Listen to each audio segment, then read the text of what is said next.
Bienvenue à tous. Bukavu, symbole de la résistance face à la barbarie de l'armée rwandaise, dans sa détermination à mettre sous coupe réglée la capitale du Sud Kivu, malgré les attaques, les destructions méchantes et les pertes en vies humaines, Bukavu incarne aujourd'hui une résistance silencieuse, mais aussi puissante. La population résiliente refuse de se laisser réduire au silence dans un contexte de violence extrême. Forum mondial sur la sécurité à Munich. Le chef de l'État, Félix-Antoine Tshisekedi, a tenu un discours de vérité dans les travaux en panel. Eh bien, le président de la République a détaillé devant les décideurs à l'échelle internationale la vraie nature de l'agression dont est victime la République démocratique du Congo, y compris certains commanditaires tapis dans l'ombre. D'autres précisions dans ces reportages suivants.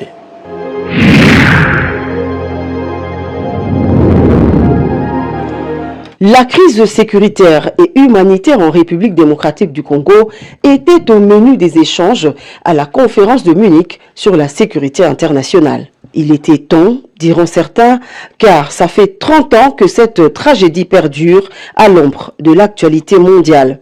La communauté internationale doit avoir le courage de résoudre cette guerre dont l'origine est connue. C'est la volonté du Rwanda de piller les ressources minières de la République démocratique du Congo et d'étendre son espace vital à l'est de la RDC. Voilà en résumé le discours de vérité que le président Félix Tshisekedi a tenu devant 2 panels de décideurs et d'observateurs avertis ce vendredi à Munich. Si nous laissons aujourd'hui un pays redessiner les frontières de l'Afrique par la force, qui sera le prochain? Quel sera le prochain territoire contesté? Quelle nation subira à son tour les conséquences de ce dangereux précédent? Il est temps d'agir.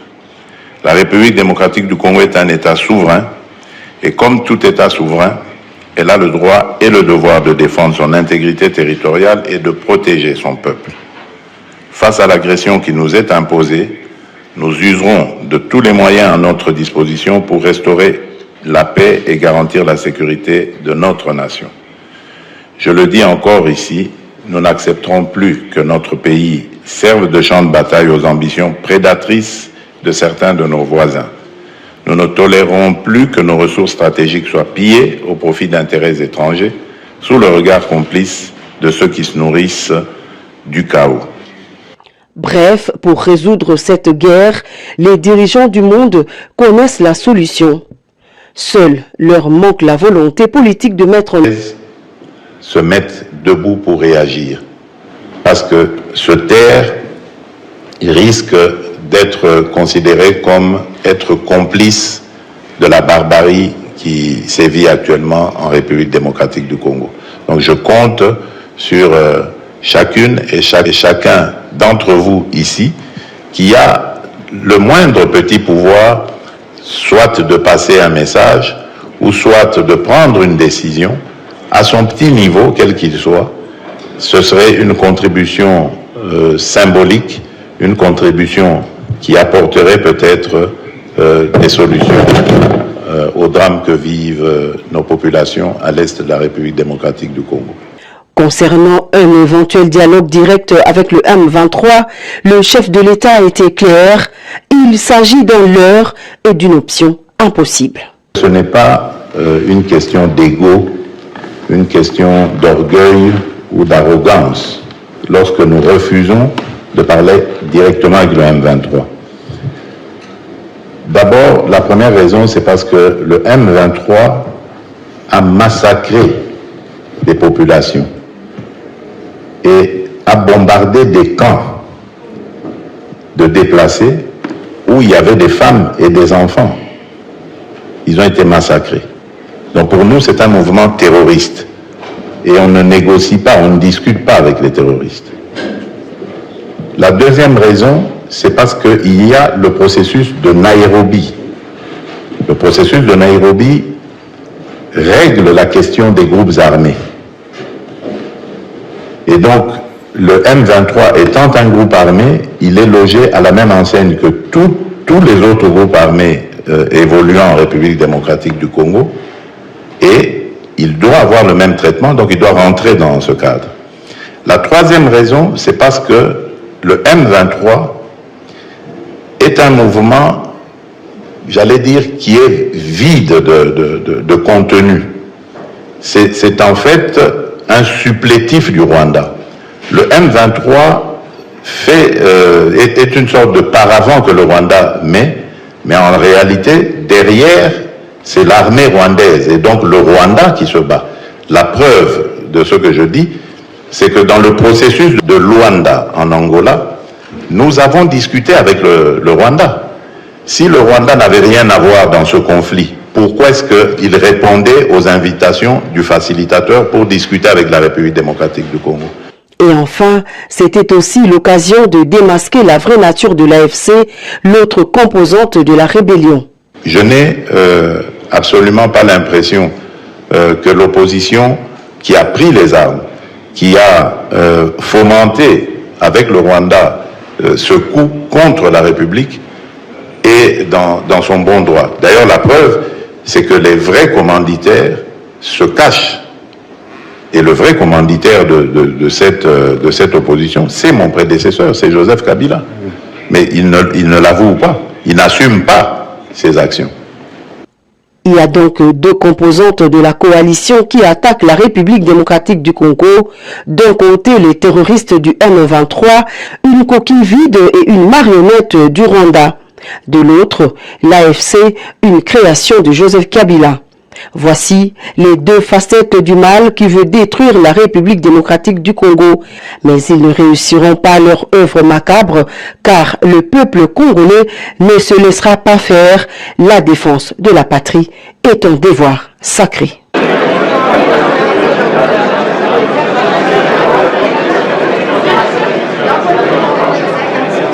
Rencontre en bilatéral en marge du Forum mondial sur la sécurité à Munich. Le président de la République a reçu le vice-premier ministre, ministre des Affaires étrangères belge, Maxime Prévost, mais aussi l'envoyé spécial du président américain, Blandine Nzovou, de la presse présidentielle, a signé ces reportages. Retenez bien ce visage, car c'est celui du ministre européen le plus clair et déterminé sur la question des sanctions à prendre contre le Rwanda. Maxime Prévost, c'est son nom. Il est vice-premier ministre, ministre des Affaires étrangères et de la coopération au développement de la Belgique. Il a été reçu ce vendredi en audience par le président de la République Félix-Antoine Tshisekedi Tshilombo en marge de la conférence de Munich sur la sécurité internationale. Tout comme il l'avait fait récemment devant les parlements belges et européens, aujourd'hui en face du président Tshisekedi, le chef de la diplomatie belge a réitéré son soutien à la République démocratique du Congo et a fermement condamné l'agression menée par Kigali et ses alliés terroristes du M23. Écoutez, j'ai souhaité rappeler au président Tshisekedi toute notre préoccupation par rapport à la situation à l'est du Congo avec cette violation de l'intégrité territoriale du Congo que nous condamnons et redit également notre indignation quant au rôle du Rwanda qui effectivement en sous-main vient soutenir le M23.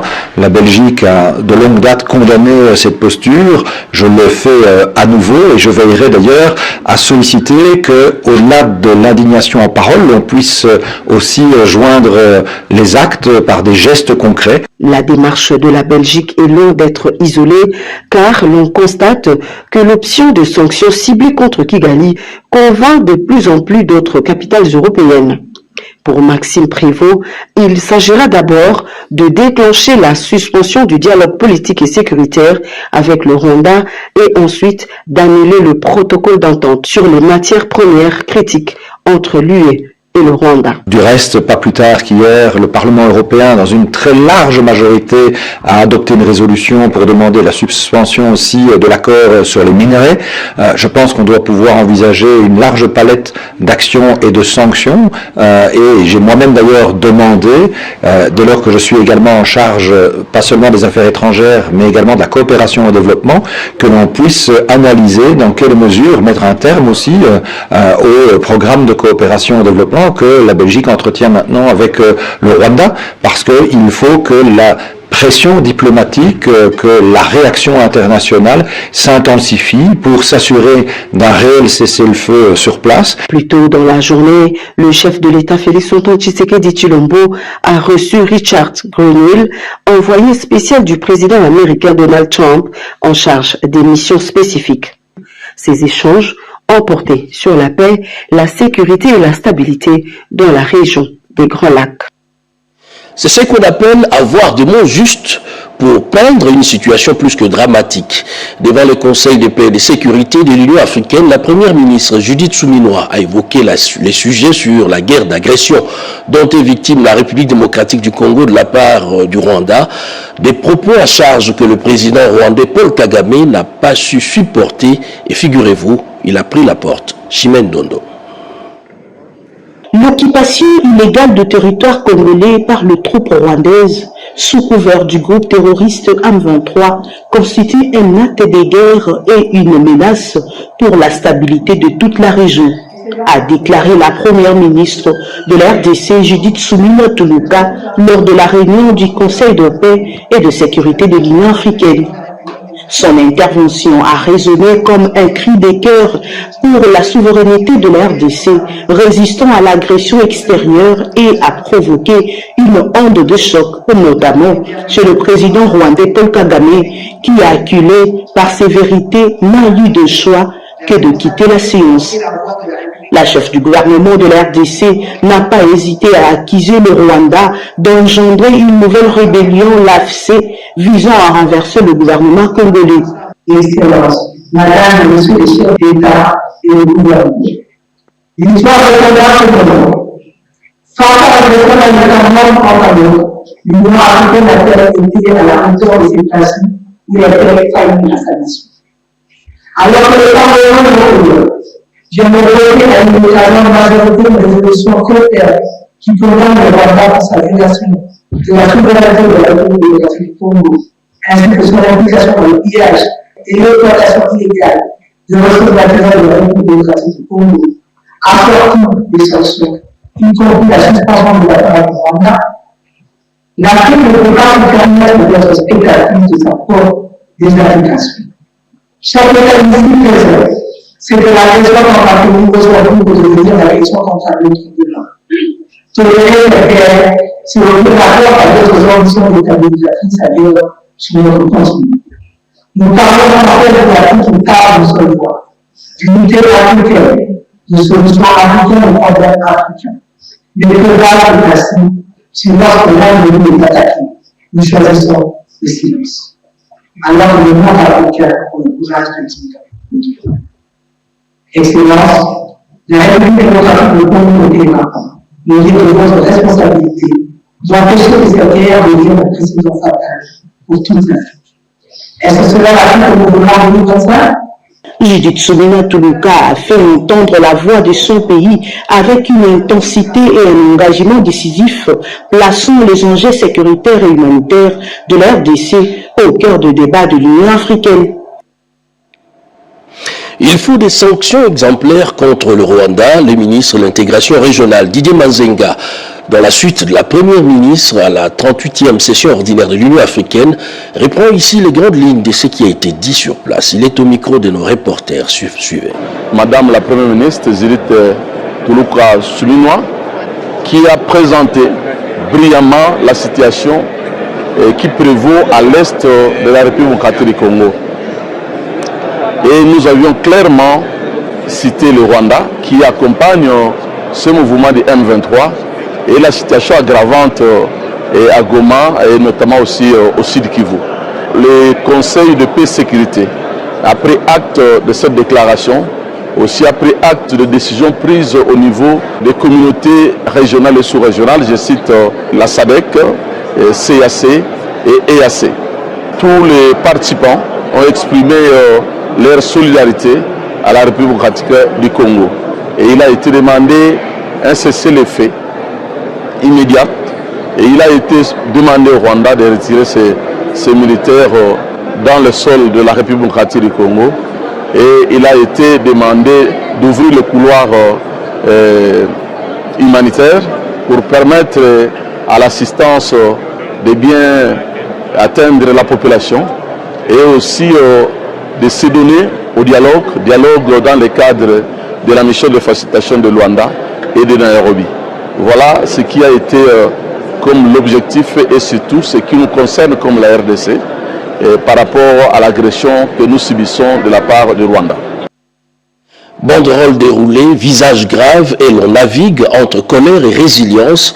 Eh bien, les Congolais des Guinée équatoriale ont fait entendre leur voix. Doris Mozo-Tamboué nous en parle dans ses commentaires. Suivez.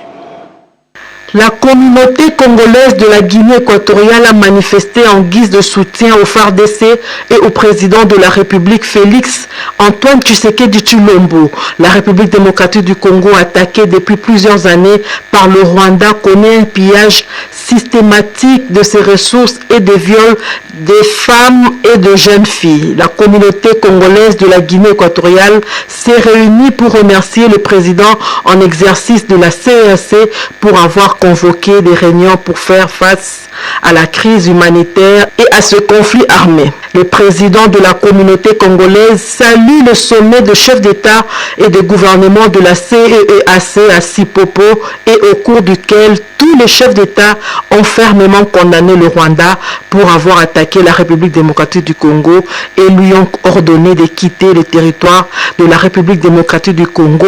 C'est une manière de s'encourager les uns et les autres. Nous nous ressentons très touchés par cette solidarité, a conclu le président de la communauté congolaise. Il s'agit d'une manifestation pacifique que la communauté de la République démocratique du Congo résidant dans cette capitale du pays a réalisé au centre culturel équato-guinéen de Malabo avec des petites banderoles appelant à la fin de la violence dans leur pays. Après plusieurs allocutions, ces Congolais se sont rendus à l'ambassade de leur pays où ils ont remis le message de félicitations à l'ambassadeur Jocelyne Kabengele Lukundula afin qu'elle le transmette ensuite au président de la République de Guinée équatoriale, Teodoro Obiangema Mbasogo. Du premier vice-président de la Chambre basse du Parlement, Isaac Jean-Claude Tshilumbai. On en parle dans cet extrait choisi par votre rédaction. Suivez.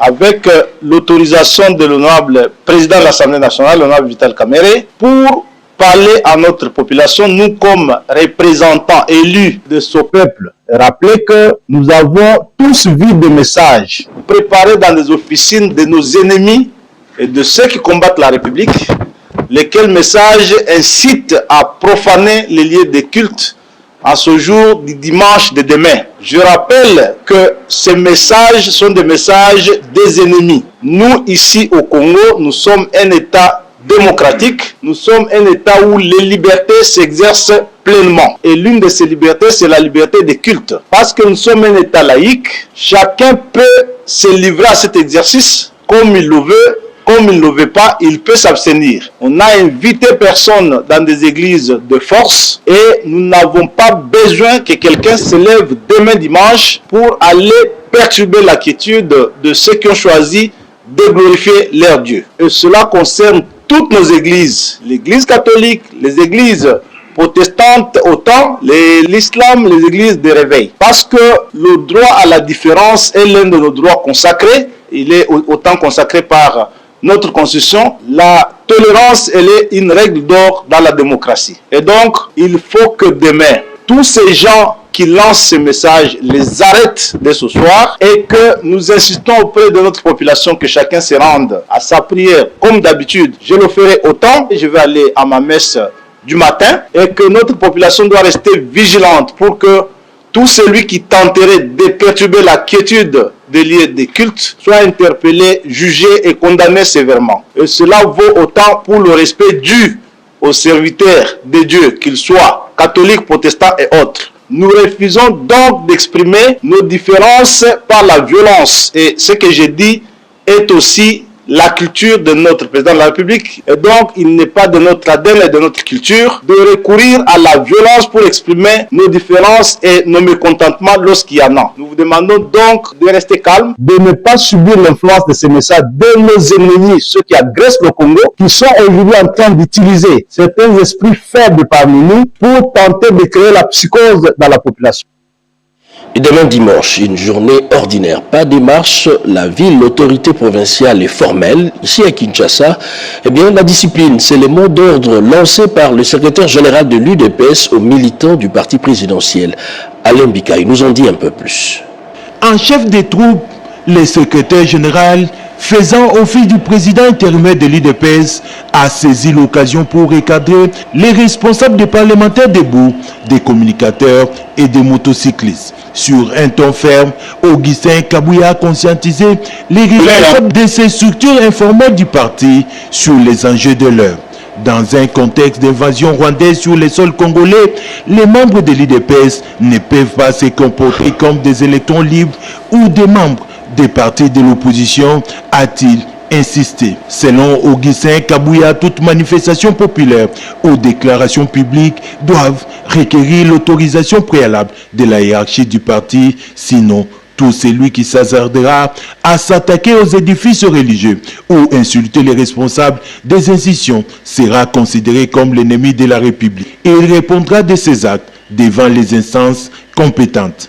Situation sécuritaire, bajeraka yango na boke binyonso. Bokoki kosala makambo te puisque bino bolingi kosala yango. Soki omoni moto azo biso ke tozo sala marche, il faut omituna oyeba marche yango biso toko contrôler yango ou bien toko contrôler yango te. Concernant les cadres qui étaient dans la fronde, qui veulent retourner au bercail, le numéro 1 de l'UDPS a interdit les attaques contre ces derniers.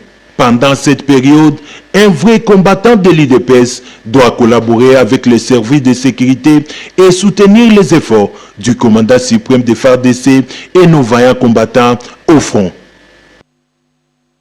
Ils sont arrivés dans la province de l'Ituri, les ministres de l'Industrie Louis Watoum et le vice-ministre de la Défense Sami Atoubango. L'objectif est de mobiliser la population face à l'agression rwandaise. D'autres activités déployées par les deux membres du gouvernement à travers ces commentaires. Vendredi 14 février 2025, Bunia, capitale de la province de l'Ituri, a accueilli deux figures du gouvernement congolais, le ministre de l'Industrie et du Développement des PME, Louatum Kabamba, et le vice-ministre de la Défense, Samuel Atoubango. Leur présence dans la région vise à évaluer la situation sécuritaire et humanitaire, deux enjeux majeurs dans cette partie du pays marquée par des tensions et des violences récurrentes. De leur arrivée à Bunia, la délégation gouvernementale a été chaleureusement accueillie par les autorités provinciales. Un moment de solidarité et de coopération qui a été suivi d'une visite de courtoisie auprès du gouverneur de la province, le général Johnny Luboya. Ce dernier a exprimé sa gratitude face à la présence des ministres, soulignant l'importance de cette mission pour le rétablissement de la paix et la stabilité dans la région. Pendant leur séjour dans cette partie du pays, plusieurs activités sont au programme, notamment le Conseil provincial de sécurité, la visite du territoire de Djougou, théâtre des tueries et des violences qui ont défiguré la région ces derniers mois, des consultations avec diverses communautés locales et toutes les couches sociales pour recueillir leurs préoccupations et avis sur la situation sécuritaire et humanitaire. Cette visite ministérielle s'inscrit dans un contexte où la paix et la sécurité demeurent des priorités absolues pour le gouvernement, avec espoir que l'Ituri et d'autres provinces de la RDC, longtemps ravagées par des conflits, puissent retrouver la stabilité et le développement tant attendus. Les messages se multiplient pour appeler les Quinoises et Quinois à la retenue. Demain, c'est une journée ordinaire, c'est le dimanche comme tout autre. Et parmi ces voix, l'on note celle du ministre de la Communication et Médias, porte-parole du gouvernement, Patrick Mouyaya. Suivez. Nous avons tous suivi le président de la République. Le 29 janvier, il avait dit que notre colère était acceptable, mais que nous ne devions pas exprimer notre colère dans des actes qui peuvent être répréhensibles. Ici, je voudrais spécifiquement m'adresser aux jeunes de Kinshasa. Parce que nous avons lu, on a vu qu'il y avait des réactions de colère, compréhensibles d'ailleurs, lorsqu'on a vu les images de nos pères de l'Église catholique et protestante avec ce que nous considérons comme des ennemis. L'Église a vocation de travailler pour la paix. Et donc aujourd'hui, il faut considérer que l'œuvre de prêtre s'inscrit dans le cadre de la recherche de la paix, tel qu'ils en parlent, le pacte social pour la paix, et une démarche qui a été présentée au président de la République. Et donc il est hors des questions que même si nous pensons, même si nous avons raison d'estimer qu'il ne devait pas serrer les mains aux ennemis, mais il faut considérer que c'est aussi cela, la démocratie ou la marche pour aller vers la paix. Les églises, les lieux de prière sont des lieux sacrés. Penser s'en prendre à des lieux de prière, c'est penser s'en prendre à Dieu. S'ils ont mal agi, c'est Dieu le juge. Dieu les jugera.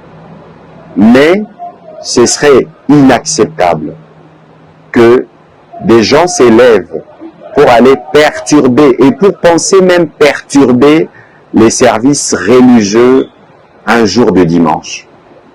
Nous avons besoin, nous parlons souvent de front spirituel. Alors dans les fronts spirituels, c'est des actions de grâce et des actions de prière à l'égard de Dieu. Il n'y a pas meilleur jour pour les fronts spirituels que dimanche. Alors ne désacralisons pas ces jours-là, parce que il y a des gens qui pensent qu'il faut passer par des actes qui sont intolérables. Restons dans la ligne du président de la République et dans la ligne du gouvernement. Revendiquons ce que nous souhaitons par la paix et par des moyens pacifiques. Les prêtres auront l'occasion, quand ils auront terminé leur consultation, de s'exprimer. Et en ce moment-là, on pourra justement voir la pertinence et le sens de leur démarche auprès de ceux que nous considérons comme des ennemis. Et dans un autre chapitre, la convention de l'UNESCO sur l'enseignement technique entre le ministre de la formation professionnelle et les directeurs pays de l'UNESCO. Nadine Kilocho pour les détails.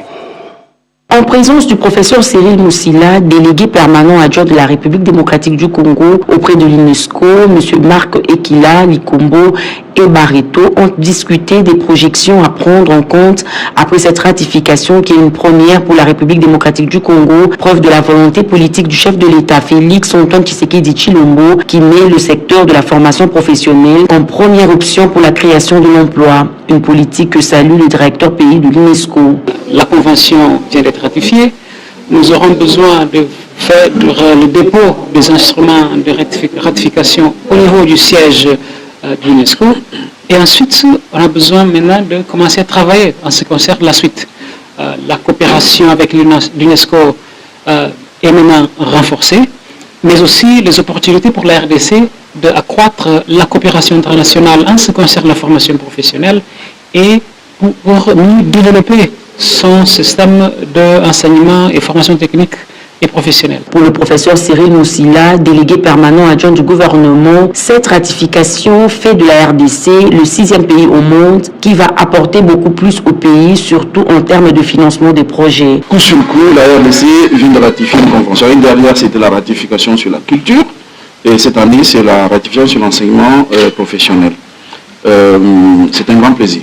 C'est un grand plaisir de savoir que notre pays concrétise de façon très pointue la coopération entre l'UNESCO et son gouvernement pour l'intérêt des Congolais. Pour rappel, la République démocratique du Congo a ratifié la Convention de l'Organisation des Nations Unies pour l'éducation, la science et la culture sur l'enseignement technique et professionnel en ce mois de février. L'annonce officielle a été faite le lundi 10 février sur les antennes de la télévision nationale congolaise.